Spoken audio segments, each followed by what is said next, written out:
비만 인구가 여전히 빠르게 늘고 있고 비만 치료제 개발 기업들의 실적이 지속적으로 서프라이즈가 나오고 있습니다. 네. 수요는 확실하고 공급만 늘려주면 될 것이다. 한정성이 확실한 분야다라고 보시면 될 것 같습니다. 개인적으로 알츠하이머 쪽을 다시 보면 좋지 않을까라고. 알츠하이머 치료제가 처음 승인된 이후 다 주가가 안 좋게 빠졌어요. 그런데 이 진단의 가장 중요한 뇌 스캔의 경우 10월부터 보험 적용이 가능해졌다라고. 그럼으로써 시장 전망치가 내년부터는 조금 더 올라올 수 있을 것이다. 거기에 레카네맙의 SC 제형이 내년 상반기에 승인 여부가 나오게 됩니다. 매출 상승에 어느 정도 긍정적인 영향을 줄 것이고, 그렇게 되면 알츠하이머 시장도 구조조정이 있었던 작년, 올해 대비 많이 올라올 수 있지 않을까라는 기대감이 조금 있는 상황입니다. 강하나님 모셔봅니다. 안녕하십니까? 안녕하세요. 네, 강하나 연구원님이 익숙한 저에게는 원 리버님.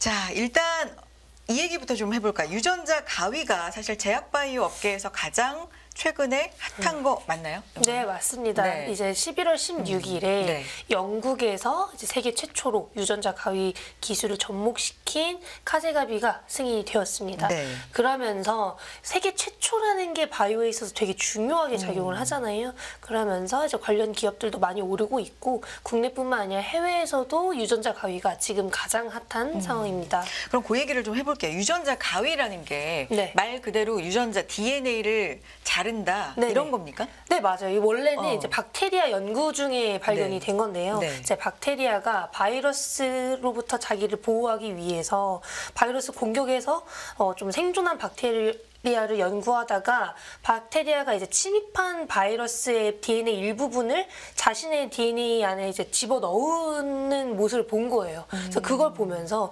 DNA를 자르거나 이 특정 부분에 어떤 걸 집어 넣는 그 행위를 보고 이제 유전자 가위가 발견이 됐다라고 보시면 될 것 같고요. 이제 DNA가 mRNA라는 설계도로 단백질을 만들잖아요. 이제 코로나 백신으로 네네. 알게 되셨을 텐데, 결국에는 유전자를 조작하게 되면 근원 치료가 가능해진다라는 걸 많이들 기대를 하고 계신 거고, 비정상적인 유전자가 결국에는 질환을 야기하는 건데, 그 비정상적인 유전자를 다 잘라버리자 혹은 뭐 다시 써내보자라는 게 결국에는 지금 유전자 가위의 좀 궁극적인 목표다라고 보시면 될 것 같습니다. 이게 영화 주라기 공원인가요? 여기도 네. 나오는 거 맞나요? 일부 뭐. 이제 뭐 결국에는 네. 이제 DNA를 잘라 붙이는 방식이 그런 여기서도 방식으로. 보여졌고, 그걸 이제는 상용화 단계까지 만들어낸 상황이라고 보시면 됩니다.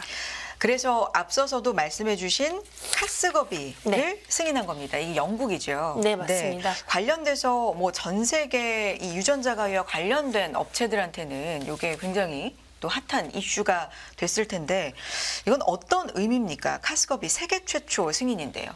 일단 12월 8일에 네. FDA 승인 여부가 나오게 될 건데요. 일단 영국에서부터 승인이 됐다라는 건 미국에서도 가능성이 높아졌다라고 보시면 될 것 같고, 거기에 더불어서 이미 FDA 자문위원회가 부작용이 있을 수 있다. 그런데 그것보다 효능이 그걸 훨씬 더 뛰어넘기 때문에 승인될 가능성이 높다라는 언급을 이미 해준 바가 있습니다. 그래서 영국을 필두로 미국뿐만이 아니라 아시아권도 다 기대를 해볼 만하지 않나라고 보고 있고요.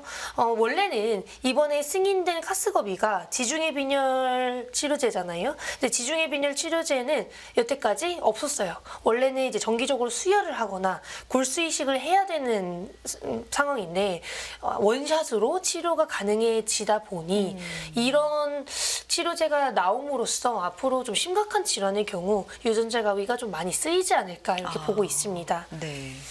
이게 근데 가격이 상당히 좀 맞아요. 높다. 그리고 대중화될 때까지는 좀 시간이 많이 오래 걸릴 수 있다라는 얘기도 일부에선 좀 있더라고요. 네, 맞습니까? 그래서 되게 네. 심각한 질환을 대상으로 좀 개발이 먼저 많이 되고 있는 상황이고요. 이제 유전자 기반의 그런 유전자 치료제들이 대부분 막 20억 원, 뭐 비싸게는 45억 원까지 있거든요. 네. 그래서 이게 너무 비싼데 그러면 내가 하고 싶다고 할 수 있는 게 아니잖아요. 보험 네. 적용이 되지 않는 네. 이상. 근데 이제 일반적으로 이런 질환의 경우 이미 정기적인 수혈이나 골수 이식을 하는 것도 비싼데, 만약에 뭐 금전적인 여유가 있는 분이 분이시라면 이게 좀 대체제가 될 수 있지 않을까. 그리고 앞으로 기술에 대한 그런 가능성을 봤을 때 가격적인 메리트가 조금씩은 생길 수 있지 않을까라는 기대감이 좀 있는 상황이긴 합니다. 네. 카스버거비 같은 경우는 이제 빈혈증, 적혈구 빈혈증, 지중해 빈혈, 뭐 이런 난치성 혈액 질환, 네, 맞습니다. 치료하는 의약품인데 이 유전자 가위 전반적으로 보면은 그러면 이 유전자 난치성과 관련된 이 기술이 잘 개발이 된다면 그쵸, 그런 유전자. 쪽에 좀 희망이 열리는 거죠. 그렇죠. 유전자가 관련되어 있는 뭐 이런 질환의 경우에는 정말 비정상적인 유전자가 확실하다라고 했을 때 그걸 잘라내면 좀 확실한 치료잖아요. 그래서 그런 걸 좀 기대하시는 분들이 많은 것 같습니다.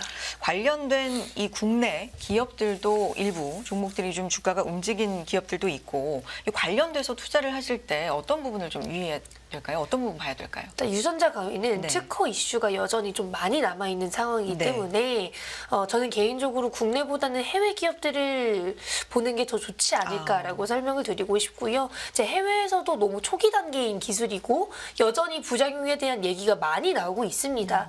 크리스퍼 테라퓨틱스의 카스거비가 승인되기 며칠 전에 이미 법우에서 부작용 이슈로 40% 급락하는 사례가 있었어요. 그만큼 여전히 유전자 가위는 부작용 이슈가 많은 분야이고 그러므로 저는 해외 기업들을 보는 게 좀 더 낫지 않을까. 그 중에서도 선두 기업에 있는 크리스퍼 테라퓨틱스나 인텔리아를 저는 좀 선호합니다. 뭐 국내 기업들 중에서 가장 관련이 있는 기업이라고 치면 출젠이 있겠고요. 그렇죠. 이제 출젠도 임상 진입을 앞두고 있는 상황이기 때문에 그런 부분을 좀 유심히 볼만하긴 하다라고 설명을 드리고 싶습니다. 그런데 어쨌든 부작용에 대한 얘기도 계속해서 나오고 여전히 있고 나오고 있습니다. 네. 이 특허 관련 이슈라는 건 어떤 게 있습니까? 일단 유전자 가위라는 네. 기술이 당연히 특허가 있을 거잖아요. 네. 그런데 출젠의 경우에는 진핵세포를 대상으로 특허를 낸 바가 있고 다른 CBC의 경우에는 모든 세포를 대상으로 낸 바가 있어요. 그런데 지금 특허를 낸 기업들이 시그마, CBC, 브로드, 뭐 출젠 되게 많은데 여전히 뭐 완벽한 승소인 기업이 없습니다. 그래서 그런 것들이 좀 문제가 될 수도 있기 때문에 지금 당장 우리 뭐 출젠이 승소를 한다라고 해도 뭐 큰 금액이 들어올 수는 없어요. 그래서 그런 걸 기대하시는 것보다는 출젠이 자체적으로 진행하는 게 잘 되고 있는지 혹은 전 세계 트렌드가 맞는지 정도를 보시는 게 조금 더 맞지 않나 싶습니다. 제약바이오 업계에 있어서 핫한 한 축이 지금 현재 유전자 가위라면 또 다른 축은 이건 조금 됐죠. 비만, 네. 그렇죠? 메가 트렌드다. 네. 이런 얘기가 나오니 여전합니까? 여전합니다. 네. 여전하고 시장이 생각보다 더 빠르게 네. 커지고 있다라고 말씀을 드리고 싶은데요. 이제 모건 스탠리 같은 경우에는 비만 치료제 시장 규모를 작년 뭐 3, 4조 원에서 2030년 7, 80조 원까지 최근에는 100조 원까지 나오고 있습니다.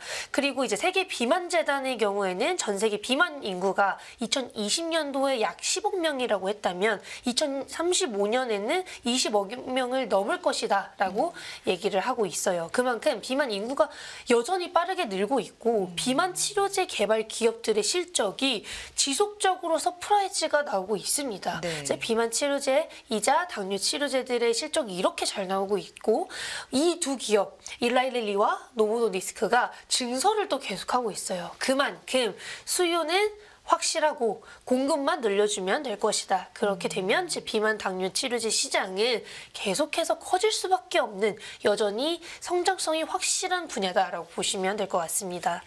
일라이릴리, 노보 노디스크 이렇게 양축으로 지금 비만이 올해 뭐 제약바이오의 핫 키워드라고 볼 수가 있는데 계속 그렇게 될 것이다. 좀 더 커질 것이다. 네. 문제는 공급이다. 뭐 이런 네. 얘기까지 지금 나오고 있다라는 말씀이신데 이게 비만 얘기 나올 때 따라 나올 수밖에 없는 게 당뇨잖아요. 네, 맞습니다. 그렇죠. 이게 당뇨 치료까지 된다는 개념이 아니라 당뇨 치료 성분을 바탕으로 한다는 얘기는 어떻게 봐야 되는 거예요? 이제 당뇨 치료제로 승인을 받고 네. 그게 결국에는 체중 감량까지 되는 걸 확인하면서 비만 치료제를 추가적으로 적응증을 확장하는 거거든요. 근데 당뇨와 비만이 사실상 교집합이 너무나 크기 때문에 두 질환에 다 효능을 보이는 그런 치료제들이라고 보시면 됩니다. 그러니까 겹쳐 있을 가능성이 굉장히 그죠? 크다 보니까 네, 포만감을 네. 유도하는 기능들이 다 있기 때문에 그런 것들도 한몫한다라고 보시면 됩니다. 네. 좋습니다. 당뇨병 치료제를 기반으로 한 비만 치료제 계속해서 이제 실적도 잘 나오고 있다 말씀해 주셨는데 주가도 거기에 따라서 부응하고 있나요? 네, 일라일리와 네. 노보노디스크 모두 신고가를 달성하면서 좋은 흐름을 보여주고 있는데요. 이게 사실 당뇨와 비만뿐만 아니라 최근에는 뭐 심장 질환에도 혹은 뇌졸중에도 효과가 있다라는 얘기가 나오고 있어요. 그러면서 원래 블록버스터급 의약품이 나올 때 시장 전망치가 올라갈 수 있는 가장 좋은 이유는 적응증이 확장될 때예요. 근데 그 모습이 당뇨와 비만을 넘어서 심장 질환, 뇌졸중까지 만약에 확장이 된다면 전망치가 또 올라갈 수 있다라는 기대감이 있을 것이고 네. 이번 미국 심장학회에서 위고비가 임상 3상 데이터를 발표했는데요. 심각하지 않은 심장 발작 28% 감소 효과를 보여주었습니다. 그만큼 심장 질환에서도 효능을 보이고 있다라는 것이고 이게 원래는 살이 빠지면서 심장 질환에도 효과가 있는 것이 아니냐라는 얘기가 나왔었는데 여기서 주목해야 될 부분은요. 살 빠지기 전에 이미 심장 질환에서 효능을 봤어요. 그렇다는 것은 이 위고비라는 약이 살을 빼게 해서 심장 질환을 고친 게 아니라 이미 심장 질환에도 직접적인 효과를 주는 약물이라는 걸 증명해낸 것이죠. 그럼 지금 어느 단계 정도에 와 있는 겁니까? 이게 뭐 대중화 되고 실제 환자들한테 많이 쓰이고 이런 그 전에 여러 가지 단계를 거치게 네. 되잖아요. 이 약들은 지금 어디쯤 와 있는 거예요? 실제로 당뇨와 쓰이고. 비만은 다 이미 네, 다 이미. 많이 쓰이고 있고요. 일라일릴리 같은 경우에는 최근에 또 비만 치료제로 추가 확장을 받았어요. 마운자로라는 약이 이제 젯바운드라는 이름으로 비만 치료제 승인 확장. 한 번 더 받았고요. 원래는 오프 라벨로 그냥 계속 하긴 했습니다만 이렇게 적응증을 한 번 더 확장하게 되면 더 많이 쓰일 수 있다라는 장점이 있을 것이고 심장 질환 쪽은 임상 3상 단계이기 때문에 그게 다 끝나게 되면 위고비는 한 번 더 승인을 받지 않을까 싶습니다. 그런 단계군요. 국내 증권사 리포트를 보더라도 지금 글로벌 그 비만 치료제 시장이 연평균 30% 성장하고 30년, 2030년까지는 100조 원이 맞아요. 될 거다. 뭐 이런 리포트도 나와 있고 그래서 제약산업 역사상 가장 빠르게 1,000억 달러 시장이 맞아요. 1,000억 달러 이상의 시장이 될 거다. 이게 바로 비만만 가지고 지금 이런 리포트가 그렇죠. 나오는 거거든요. 근데 이제 사실 볼 때 이렇게 기대감이 높을 때 주가는 따라갈 것인가 혹은 너무 선반영되면 또 조심해야 될 시기가 있을 거고 지금은 어떤 시기라고 보십니까? 사실은 네. 뭐 이 약들이 나온 지는 좀 됐잖아요. 이 GLP-1 유사체라는 이 기반의 기술이 네. 나온 지는 좀 됐습니다. 삭센다 때도 GLP-1 유사체였으니까. 그런데 지금 중요한 것은 시장 전망치가 많이 올라가고 있다는 것. 그리고 이 비만 당뇨 수요가 우리가 생각하는 것보다 빠르게 올라가고 있다는 것 때문에 이제 주가에도 반영이 되는 거거든요. 근데 원래 신약이 처음 출시될 때 이제 주가에 반영이 네. 되는 사례들이 많았는데 이번에는 좀 달랐던 것이라는 걸 생각해 보시면 여전히 시장의 성장세는 가팔라지고 있고 그에 따라서 주가는 조금 더 반영이 될 수 있다. 이 성장세가 꺾이지가 않는다면 일라일리와 노보노디스크도 한 번 더 점프업을 할 수 있을 것이고요. 이미 차세대 그 넥스트 파이프라인들에 대한 개발도 진행 중이기 때문에 저는 여전히 업사이드가 남아있다라고 보고 있고 이 두 기업이 경쟁 구도를 계속해서 가져가고 있는 지금이라면 그 아랫단에 있는 기업들에 대한 M&A 네. 혹은 라이선스 계약이 추가적으로 나올 것이기 때문에 바이오텍들에게도 좋은 영향을 주고 있는 것이고 그게 조금은 지속될 수 있지 않을까 기대를 하고 있습니다. 그럼 예전에 제약바이오 그 트렌드 좀 오랫동안의 트렌드 같은 경우는 말씀하신 것처럼 기대감이 좀 오르고 맞아요. 네. 임상 뭐 1상, 2상, 3상 이렇게 진행하는 도중에 기대감을 오르고 그러니까 실적은 당장 안 나오더라도 뭐 그런 거였는데 지금은 좀 바뀌고 있다라고 봐야 됩니까? 실적이 나오니까 나온 지는 꽤 됐지만 실적이 나오니까 주가가 반응하고 뭐 이렇게 좀 바뀌고 있다고 봐도 되겠습니까? 그래서 빅파마들의 경우에는 뭐 사실 의약품이 나오고 나서 네. 매출이 많이 오를 때 좀 네. 반영이 더 많이 됩니다. 근데 우리나라는 기대감으로 갈 수밖에 없는 이유가 상용화된 의약품이 일단 많지 않고 네. 임상에 진행할 때 그 데이터만으로 좀 반영이 많이 되는 모습이잖아요. 근데 해외 기업들의 경우에는 상용화된 의약품들도 워낙 많고 그 의약품들의 좀 서프라이징한 임상 데이터나 시장 전망치가 올라갈 때가 오히려 더 고공행진을 할 수 있는 그런 구간이라고 보시면 될 것 같습니다. 근데 그렇게 고공행진을 하는 의약품들이 빅파마들에게서 나왔을 때 관련된 기업들이 국내에 그때 반영이 되는 거죠. 근데 이제 우리나라 기업들은 상용화된 게 없으니 임상이 진행 중이거나 라이선스 계약 가능성이 있다라는 것만으로도 해외 기업들이 시장 전망치 올라갈 때 같이 오를 수 있는 그런 요소들을 갖고 있습니다. 그렇군요. 국내를 볼 땐 또 그렇게 봐야 되고 좀 구별해서 볼 필요가 특성을 볼 필요가 있을 것 같은데 자 제약바이오업을 얘기하면서 유전자 가위와 오늘은 크게 비만, 당뇨, 요 치료제까지 얘기를 해봤는데 예전에는 제약바이오 전반적으로 어때요? 이렇게 질문을 먼저 드렸는데 요즘은 트렌드 줄기 따라서 좀 가는 것 같습니다. 네. 완전히 특정 기술, 특정 적응증에 대한 질환에 대한 의약품 이렇게 시장별로 좀 움직이는 모습이 좀 강하게 나타나고 있어서 확실히 글로벌 트렌드에 맞게 좀 플레이하는 게 제일 좋은 방법이지 않을까 싶습니다. 그러니까 제약바이오가 좋아. 다 간다 이런 게 아니라 맞아요. 어떤 연관성이 있는 기업인지에 따라서 좀 다르게 트렌드에 따라서 간다라는 말씀이신데 이 현상은 2024년에도 좀 계속될까요? 시장 전망 어떻게 보십니까? 일단 2024년에도 비슷한 모습을 보여줄 수 있을 것 같은데요. 아무래도 금리 이슈가 조금 당연히 내년부터는 조금 좋아질 수 있을 거라는 기대감 때문에 전반적으로 오르되 그 중에서도 해외 기업들과 관련이 있는 트렌디한 기업들이 조금 더 좋은 모습을 보여줄 수 있지 않을까 싶습니다. 내년에는 개인적으로 알츠하이머 쪽을 다시 보면 좋지 않을까라고 말씀을 드리고 있는데요.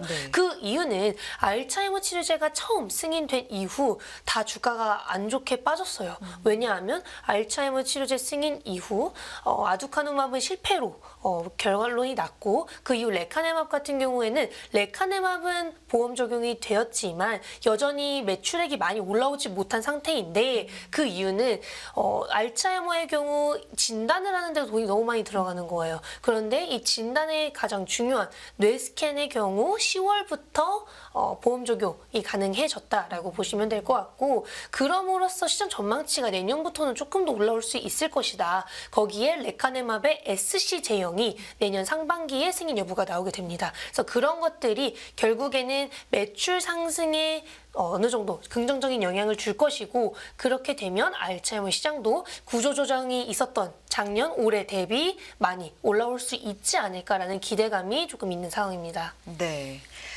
알겠습니다. 알츠하이머 쪽도 다시 한번 좀 눈여겨봐도 좋을 것 같다. 2024년 얘기까지 해주셨고 다른 얘기지만 지금 유튜브 원리버님 모시고 얘기하고 있는데 지금 박사과정 중이 네, 맞습니다. 공부도 하시고. 그래서 이거 끝나고 이제 학교로 이제 가는. 네. 서울대 의학대학 지금 박사과정에 있으신데 공부도 하시고 분석도 하시고 바쁘실 것 같습니다. 좋습니다. 자, 마지막으로 2024년까지 이제 통틀어서 제약바이오 쪽 관심 있으신 분들에게 투자 조언 마지막으로 남겨주시죠. 사실 저는 개인적으로 단기적인 투기성 투자보다는 지금 제약바이오가 살짝 오른 기업들도 있지만 중장기적으로는 어느 정도 바닥권에 있다라고 생각을 하고 있기 때문에 글로벌리 좀 유의미한 그런 트렌드, 기술들을 위주로 장기적으로 좀 가져가는 걸 추천드리고 싶습니다. 알겠습니다. 여기까지 듣겠습니다. 원리버 강하나님과 함께 했습니다. 고맙습니다. 감사합니다.